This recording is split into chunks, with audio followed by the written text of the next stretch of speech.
Support comes from Missouri Forest Products Association, committed to sustainable and sound conservation of the state's forests, which support more than 41,000 Missouri jobs, resulting in a $10 billion industry.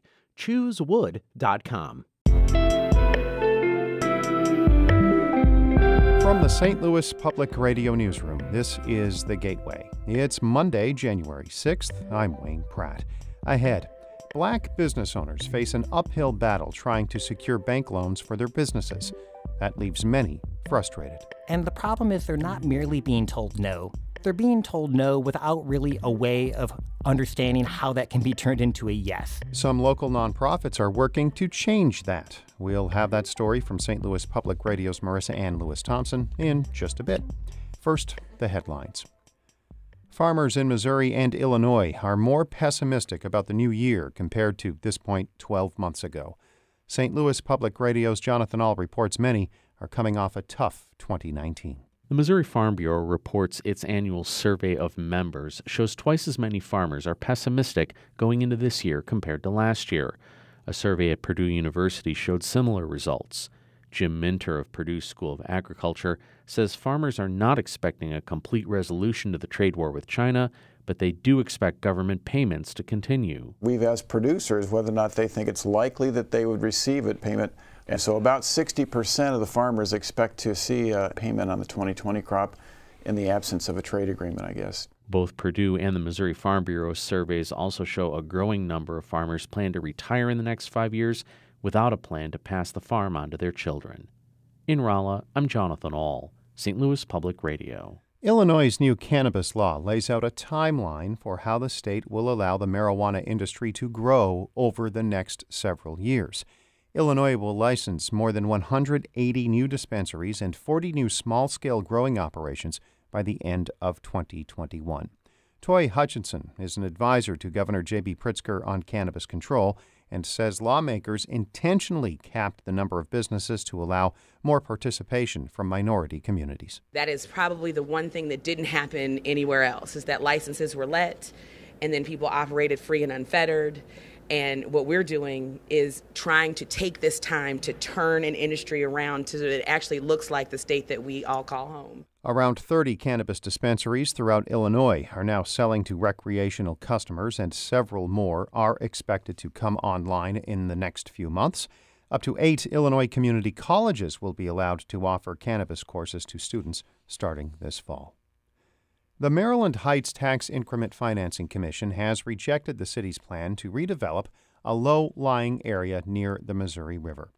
As St. Louis Public Radio's Eli Chen reports, landowners and environmentalists have been on opposite sides of that proposal. The commission voted 7-5 against approving a plan to finance pumps and levees in a 2,400-acre area.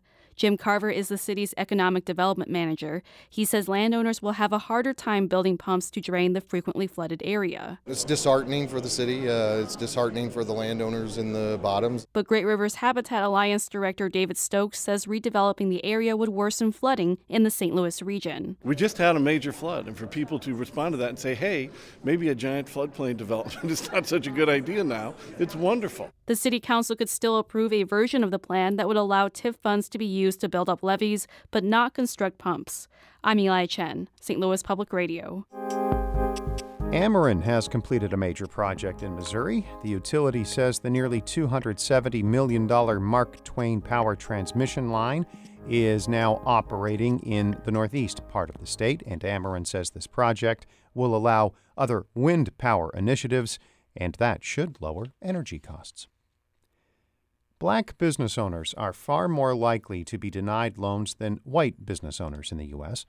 The lack of access to safe and affordable capital has made it even harder for black owners to start and keep their businesses afloat. As St. Louis Public Radio's Marissa Ann Lewis-Thompson reports, a few local nonprofits are working to change that. Freddie Lee James is mixing his signature barbecue sauce in a professional kitchen he rents near downtown St. Louis. He and his wife Deborah started Freddie Lee's Gourmet Sauces in 2010. Freddie Lee says making sauce started out as a hobby that instantly had his family and coworkers hooked. everybody starts saying, man, you ought to just go and try that and push it out there. Man, you shouldn't be just doing construction work. You ought to sell your sauce. With just 5 years before he was set to retire, he swapped out his hard hat for an apron and got to work. His sauce is now sold in over 1,000 stores, including Schnucks, Dierberg, Straub's, Hy-Vee, and Home Goods. But even with all the success the couple has had, they still can't get a loan from a bank. We have a 750, 760 credit score. We pay all our debts. We don't have no problems with that. But they were saying that the sauce business is not generating enough capital to their standards. Freddie Lee's experience is not uncommon. According to a 2017 report from the Federal Reserve Bank, more than 50% of black business owners and roughly 40% of Hispanic business owners were denied loans from banks. That's in comparison to nearly 25% of white business owners. We work with so many businesses that I feel are frustrated, and they're frustrated for good reason because they're being told no. Galen Gandolfi is the chief communications officer with Justine Peterson, a microlender in St. Louis. And the problem is they're not merely being told no. They're being told no without really a way of understanding how that can be turned into a yes. His organization helps small business owners build up their credit and give them access to safe and affordable loans. In fact, it helped get Freddie Lee a loan to maintain his business.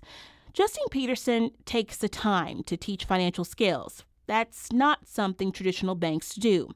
To be fair, banks are in the money business. They're heavily regulated and risk-averse, says Del Gines, the Senior Community Development Advisor with the Federal Reserve Bank of Kansas City. And so they have to be very careful about the businesses that they lend to because, having bad business loans is one of the leading causes of banks actually going out of business. But he says that does not mean systemic issues are not at play. Gines says oftentimes black business owners are not taught the necessary tools to succeed, like overall financial literacy. He says discrimination only widens that gap. The Center for Acceleration of African American Business is trying to change that in St. Louis. Eddie G. Davis is the president and executive director of the organization. He says the center helps clients create a plan so they don't walk into banks and entrepreneurship blindly. Because I tell them failing the plan is like planning to fail, and it's like driving blind. So once they have that understanding, we work with them to develop their business plan, to develop, for example, their target market, and identify who their customers will be. Davis and Justine Peterson are working with Freddie Lee to finally get that bank loan. Despite nearly a decade of hearing no's, Freddie Lee does not let that stop him. You gotta love what you do. I knew this is what I wanted to do. He says when he does get a loan, he'll hire employees and buy more kitchen equipment so he can make more sauce.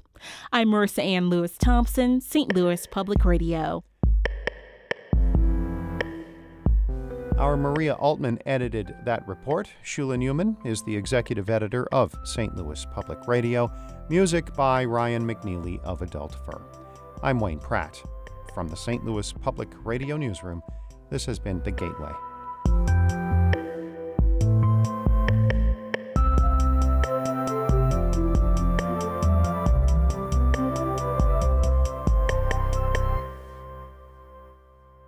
Support comes from Mosby Building Arts, a design-build company committed to remodeling the right way. Visit callmosby.com to get project inspiration for any room of your house.